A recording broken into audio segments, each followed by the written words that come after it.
Hello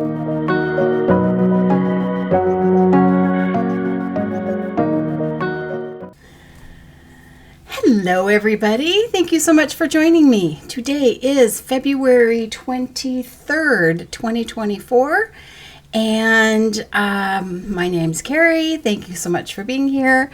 I come to you from just outside of Portland, Oregon, where today it's like spring. It's a beautiful sunny day. It's warmish enough that I've got windows open, getting a bunch of fresh air in the house. It's awesome.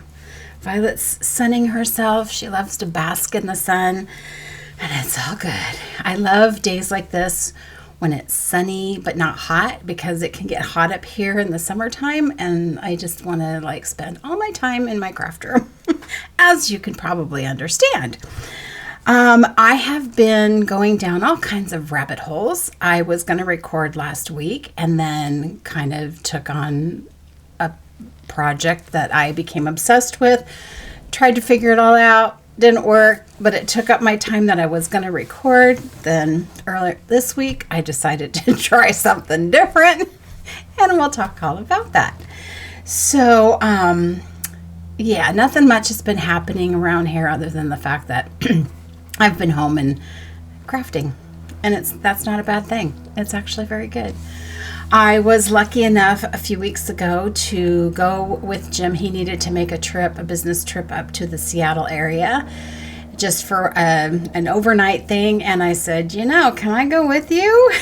And would you drop me off at Chip and Aaron's house at Fiber Hustle?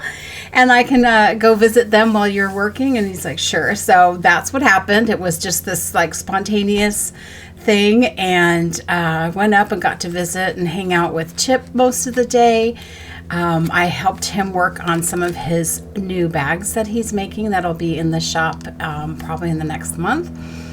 And we just visited. Aaron unfortunately had to work, but he got home and I was able to spend some time with him, and I got to shop his yarn in person. I'm so fortunate. And so it was quick.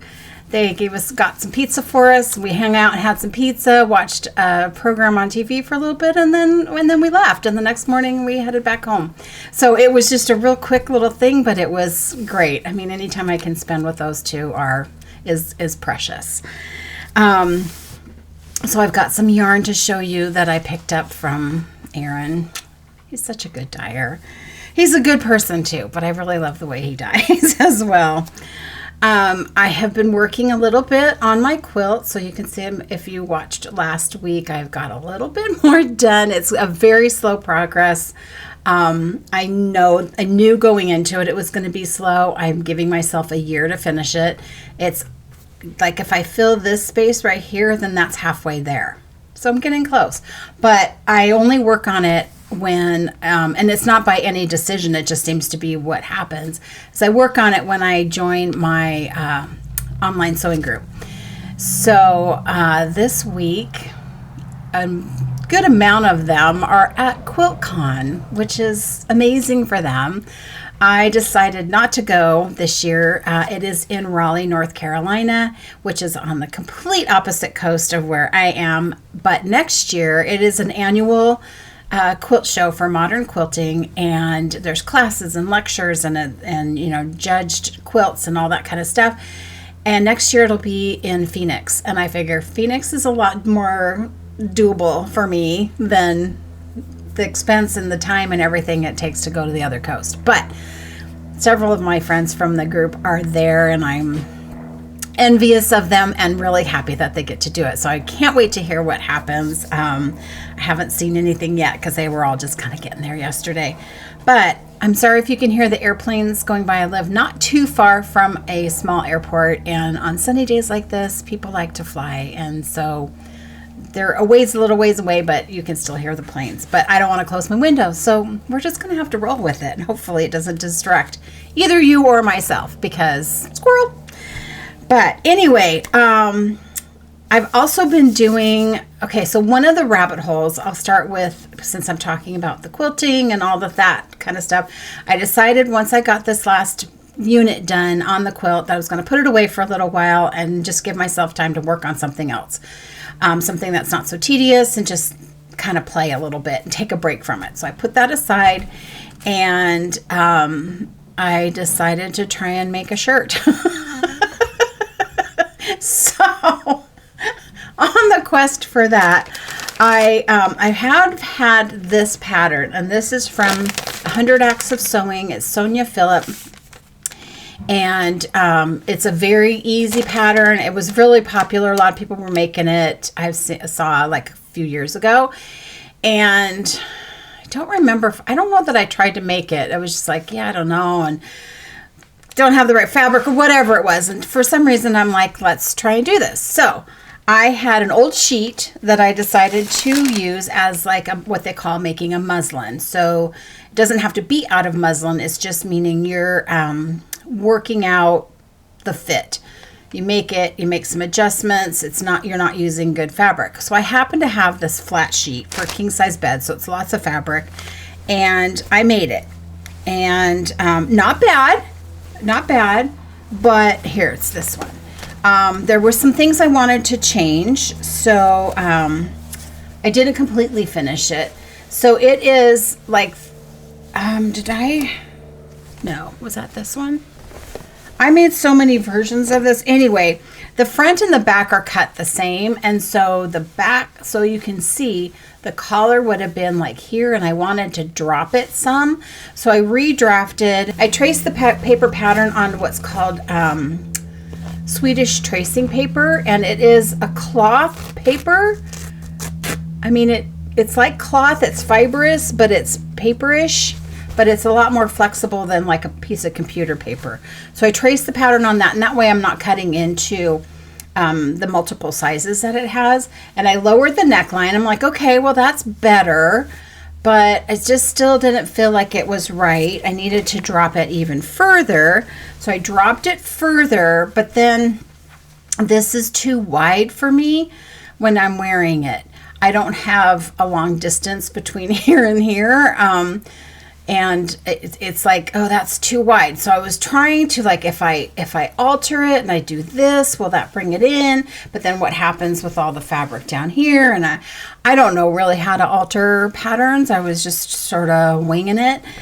And so I made a few versions of that and was like, I'm close. I'm almost there. And then I thought, it's just, I'm trying to like reinvent the pattern pretty much.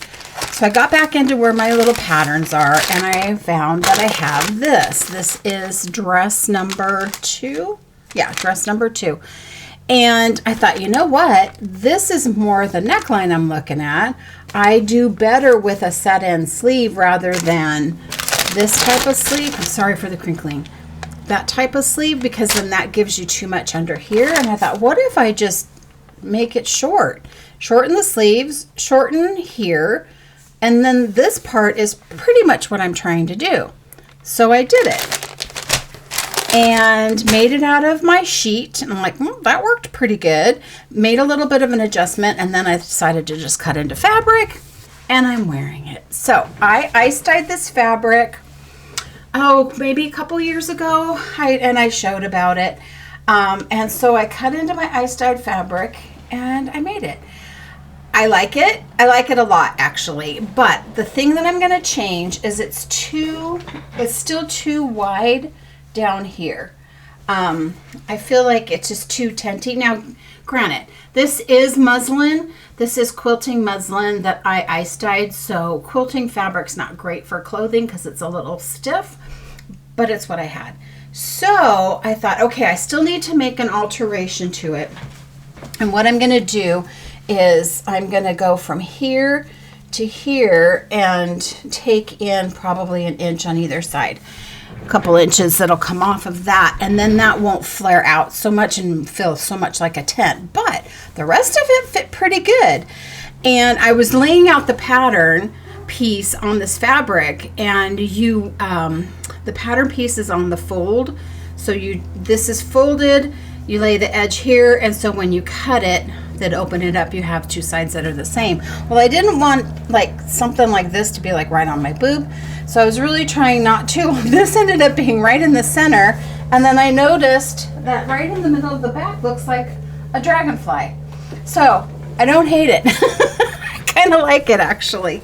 But I think if I take in the sides a little bit, I'm even thinking of leaving like a split hem maybe on the bottom. I don't know. I still have some playing around to do, but I thought if I tried to tackle that today, I would probably never sit down and record, because I would definitely go down a whole different rabbit hole, and next thing I know, it's time for dinner and I'm still in my pajamas. So that happens a lot.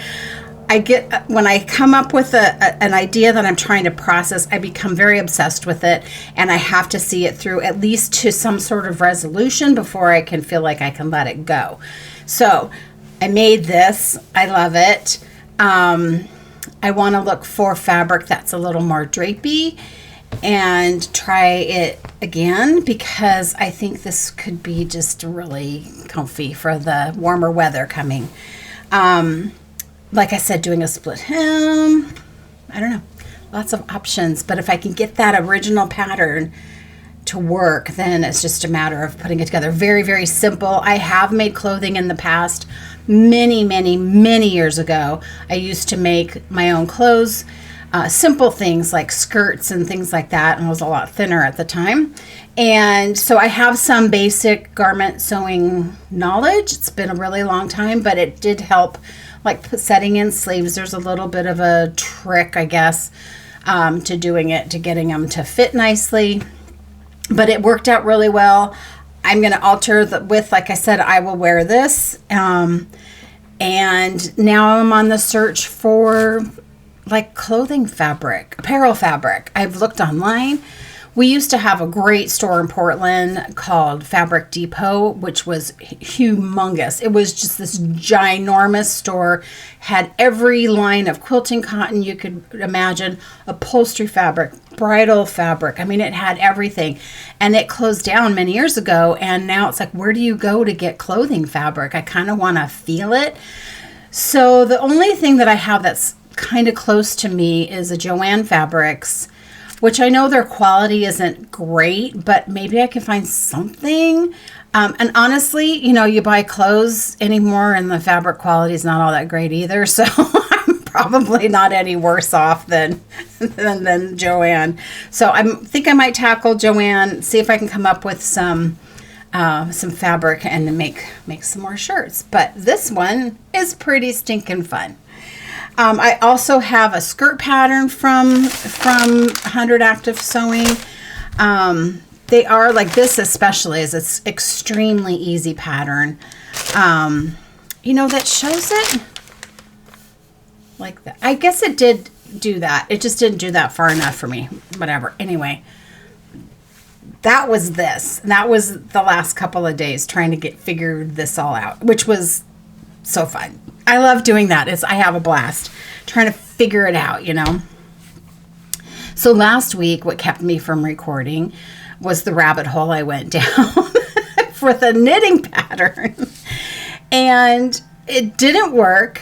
I'm still trying to figure out how I can make something kind of work. But I bought the Heirloom Quilt Cardigan pattern, and it's on Ravelry. I loved the idea of it, that it's quilt stars. It's like quilt blocks, but yet you're making a knitted sweater, and I kind of loved that combination of both of the things I love to do. And I'm like, this is really cute. Pulled out all this yarn that's going to make this great palette. The pattern calls for you to carry fingering double. So it says that makes it DK. I find that it makes it a little closer to worsted, but I did it. And I struggled so bad. Let me dig it out. Where is it? Here it is. Because you're knitting each square separately. And then the idea is that you then, seam them together, mattress stitch them or whatever. And I'm like, okay, that's fine. I don't mind mattress stitching. So you've got 2 strands of fingering. But because you're doing the color work on a flat piece rather than in the round, you have to purl back and do color work. And I thought, okay, I can do that. I can figure that out. I struggled a bit because I knit English style, so I carry the yarn in my right hand. But when I do color work, I do two-handed color work. But purling with my left hand is tricky, and it was kind of like, which way does the yarn go? Because it's so automatic when I do it with my right hand. I thought, okay, I'm learning something new, give myself a break. But there's a lot of really long floats, like 15 stitches or more maybe. I don't remember now, but it was like I have to catch those floats. And so trying to catch the floats on the purl side was so challenging for me. I mean, it was, I spent entire days and I got this far. But this was a trial piece, so this wasn't the colors I was going to use, but I got this far, and it was so frustrating and so incredibly slow. And, you know, you're trying to catch both strands of yarn, and it's on the purl side, and you got to float, and don't catch the floats on the same side, and all that. And it was like, yeah, I'll never finish this. I will never get very far if it took me 2 days to get this. Now, I get it. I would get better as I went along, but I'm like, this isn't right. And then because it's color work, it's double thickness, really. And I thought, this is going to be so warm, I'll probably never wear it. And so I would go through all that and be like, well, that was pretty and frustrating, and now it's going to be folded up in the closet. So I thought, okay, well, does it have to be 2 strands? You know, could I do 1 strand of fingering? That would be cooler temperature-wise because it wouldn't be as thick. And then I thought, well, you know, my knitting machine does color work. So it can do Fair Isle. It has a punch card, which is like a Mylar type piece of my strip of paper with holes punched. And as you knit, it's because where the holes are, it selects those needles and it does whatever pattern. So some of the things I've done, just trying things out, is like this. So that was done with a punch card, put 2 strands of yarn in there, carries the floats, and, you know, that's pretty cool. So this is just fingering weight. It does, you know, it'll make a thicker sweater because it's double layer, but, you know, kind of fun. And then I have a punch card that does like this diamond pattern. Same deal on the back. So these were just like, let me see how this works kind of a thing. And I thought, okay, I know you can punch your own punch card. So what if I took that design, punch it on a card, and then just do the 2 color on my knitting machine and seam them up? Then I'm not having the whole, you know, the struggle. So I tried to see how to do that. You can buy blank punch cards and the special punch that you know, you can punch the different holes. The punch is, you know, to get a decent one's about $50, and I'm like, you know, it's a little bit steep for something I'll use like maybe every once in a while. But then I found a video, I can't remember which one I watched, but said you can cut your punch cards on your Cricut. I happen to have a Cricut. So she showed how to do it, linked to this website that you take your document, your text doc, you switch your when you save it, switch it to text. When you put it into this program, it's supposed to put it in an SVG, which will then cut on my Cricut. And I did all that, went to this website, and then it didn't work. It was telling me something. I kept getting these errors. And I'm like, all right, it's not working for me. And so I unfortunately kind of gave up on that. And then I thought, well, what if I just try and knit it on my own, which I might still do. And I don't know if you can see, but on this graph paper, I broke up in the center is a square, and that's a really long float. So I thought, well, if I make like another square inside that or something inside that, that'll break that up. So I designed something. Now I could knit it. I haven't tried to hand knit it. I was really hoping to do it on the machine because I thought, man, that would just be so cool. So in the meantime, I bought, because every time I try something on my machine, I'm using up, you know, like leftover balls of yarn. Well, this could be used for something. And then a lot of times it just gets thrown away because it was just to work out tension or do a swatch or whatever it is. So I found a place that sells on the cone, which is what I would prefer to knit off of, some fingering weight acrylic yarn. So I bought a cone. They had different bases, I guess. And so I tried 3 different bases. So I got a white one and I just did a swatch. So this is nothing, but it's very, very soft. It's very thin. Like, I don't know how well you can see, but it's pretty thin. And, but I thought, okay, that could make a really nice, like, lightweight sweater, actually, or just a top. Then I got this one, and I don't remember what the names of them are, but I got this light pink, and then I got this gray. I don't care for this gray as much because these little kind of halo fibers are shiny, and it just looks, I don't care for the look of it. It's a little bit thicker too, so I have to adjust the tension on my machine. But then when I was doing the whole trying the whole punch card thing, I did this, which I thought, well, that's kind of cute actually. So I don't know if this will ever turn into anything, but you know, it was fun. And so now I have a swatch for that, which that's going to help me. Like, if I want to just try something, I've got this cone that I can use rather than like, what yarn can I use up, you know, because I don't want to use my good yarn.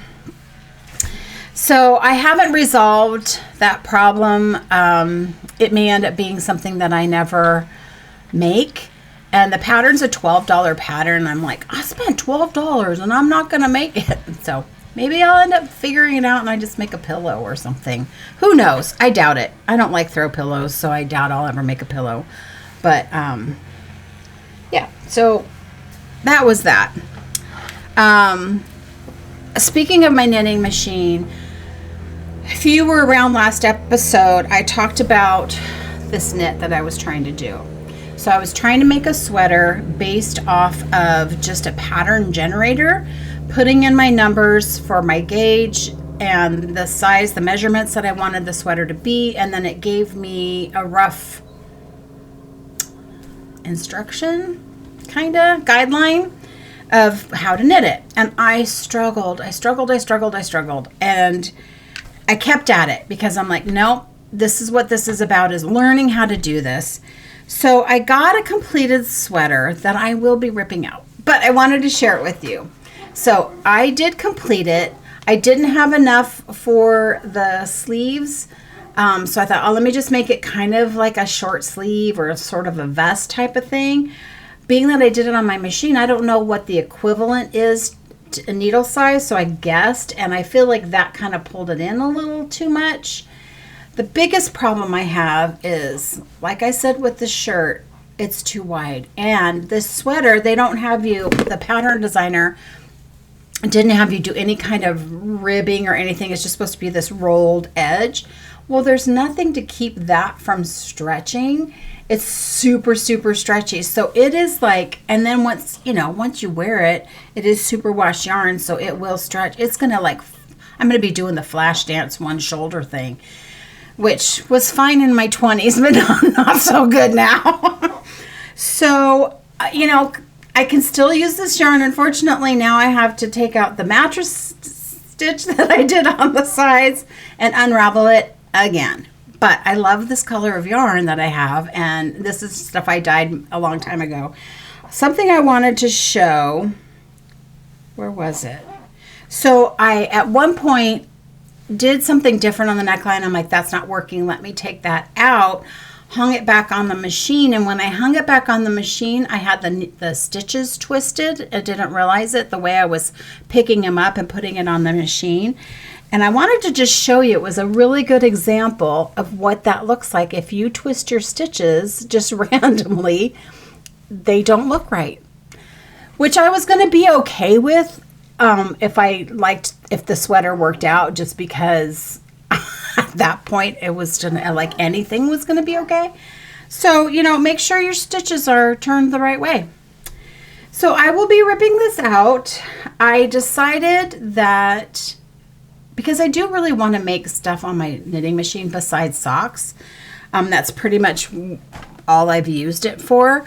But I would like to make a sweater and that kind of stuff. So there is a website that that you can subscribe to. It's called Knit It Now, and somebody had recommended it back. When did I get my machine? Like 2018 or something.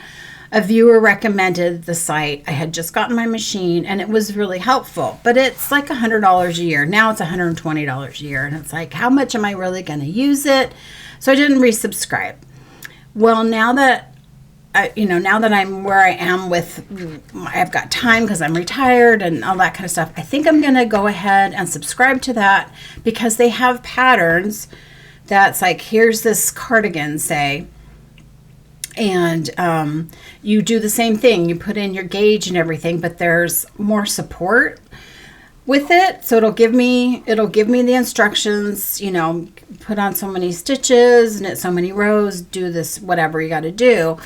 But there's all kinds of like classes, online classes or video tutorials of stuff on there. So I think I'm going to do that because with the amount of frustration I had trying to make that sweater and the fact that it still failed, it's like you get what you pay for, and I didn't pay anything for it. So I kind of, so I thought, if I just subscribe to it for the next year, try and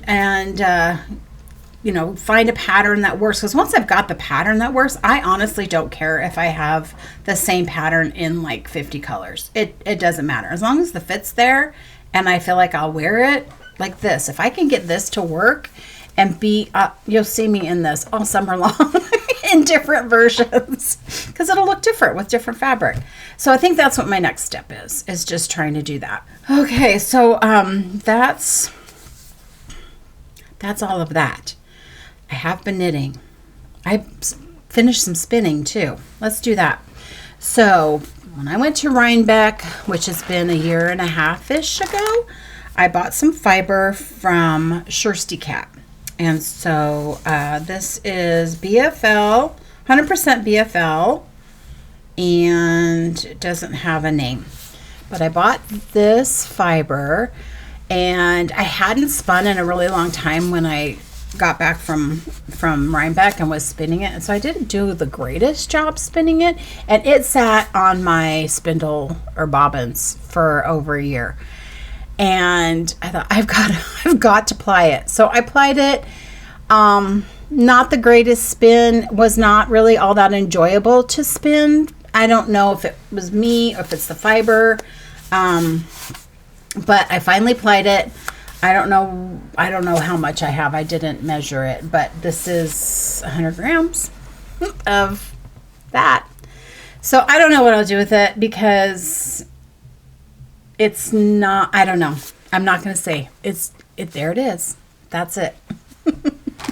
So another one I did, I forgot. Oh, here it is. And I got it from Into the World, and this is the colorway Ramble. And this is a BFL silk combination. And that's what that looks like. So the idea with this one is I got this at Rhinebeck as well. And I also bought from Primrose Yarn Co.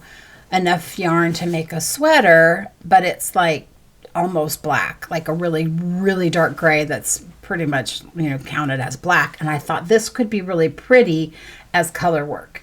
So I'm not super excited about the knitting a black yarn. That was really stupid, but I was really trying to buy a color that I thought I would wear that wasn't, something I had. And I think it'd be really pretty. And I think if I did this as color work, it would be really pretty. I'd love to do like a color work cardigan. So I'm looking, it's not something I'm going to do right now. I've got too many other things going on, but I think something that I steek would be great. So, and not super great. I've got friends that spin like amazing yarn that looks like it's store-bought, and mine doesn't look like that.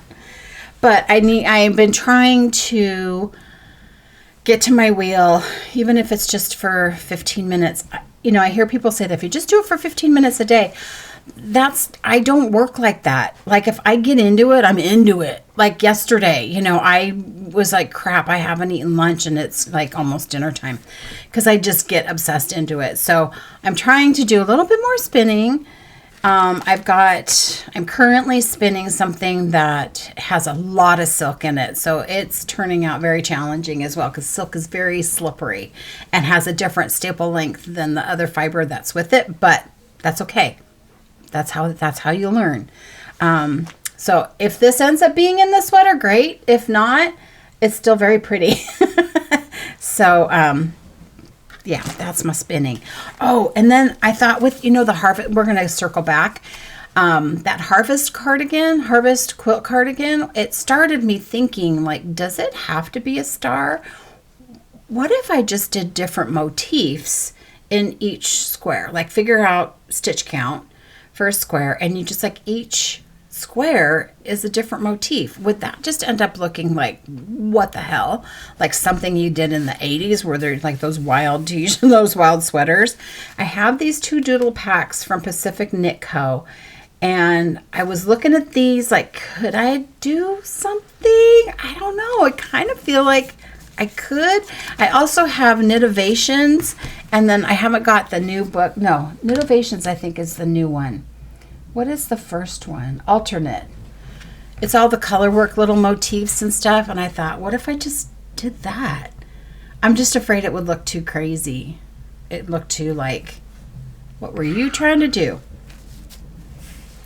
And that could be okay. I mean, is it any crazier than wearing an ice-dyed shirt?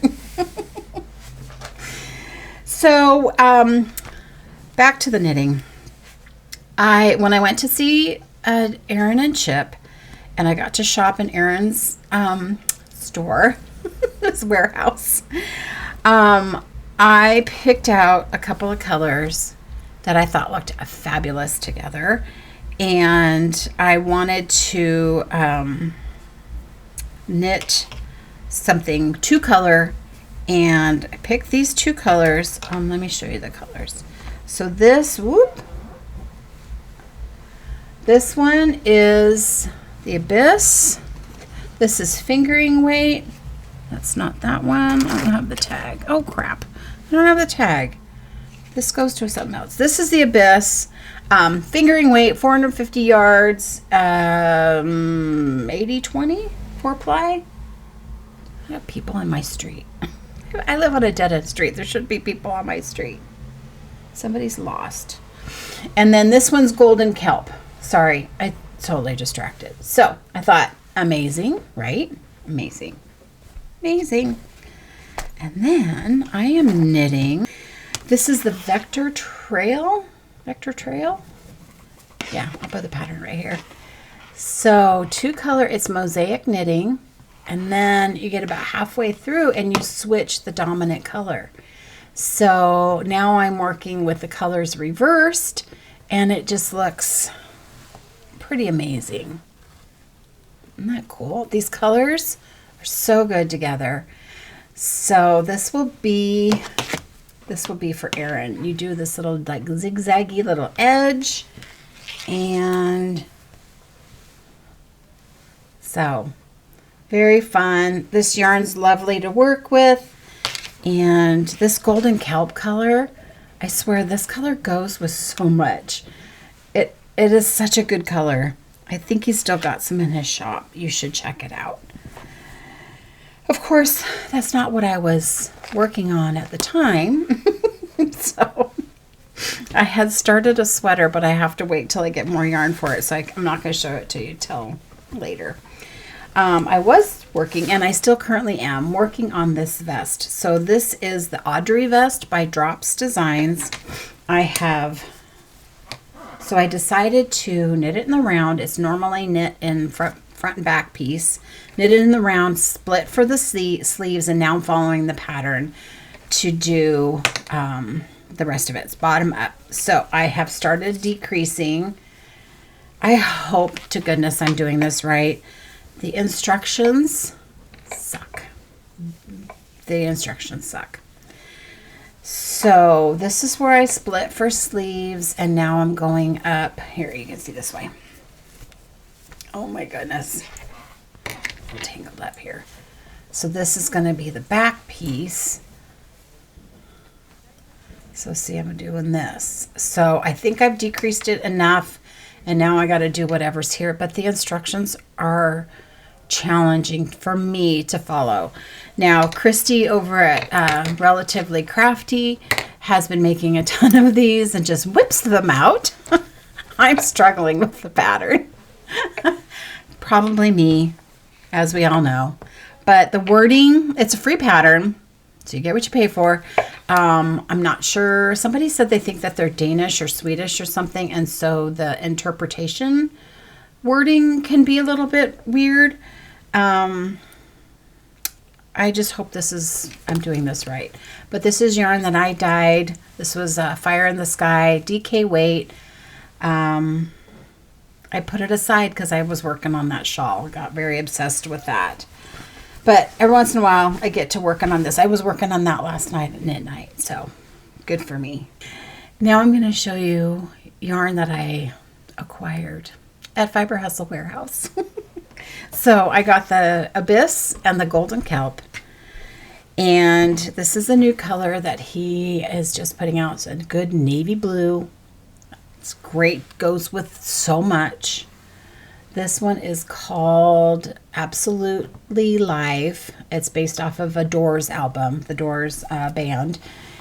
And Aaron does a lot of his colorways based off of album covers. This one was just because it's fun. And so this one is, that'll pop. That's a pop. I don't know. I don't remember, honestly. Go to their website, fiberhustle.com, and you can find out. So, you know, you put these, like, this would be fun. Not sure. Not sure this is going to still be something. It was very sweet of him to let me just attack all his yarn. Okay, so, gosh, you know, it's been a month, and I narrowed it down to, like, a half an hour. But it's been a lot. Going forward here, it's like almost the end of February. It's going to start being like spring. Actually, I need to try and mow the lawn today, I think. I got to eat lunch first. But yeah, nothing much happening other than what I just showed you. More of the same. So I'm going to go and try and find some fabric to make more shirts and keep knitting because that's what I like to do. And spinning and quilting and all the things. Put my cross stitch aside for now because, you know, I can only work on so many things at a time. But I'm so distracted with my windows open. I'm such a dork. Okay, I better go because I need to eat, I think. Thank you so much for hanging out with me, and I hope to see you again next time. Bye.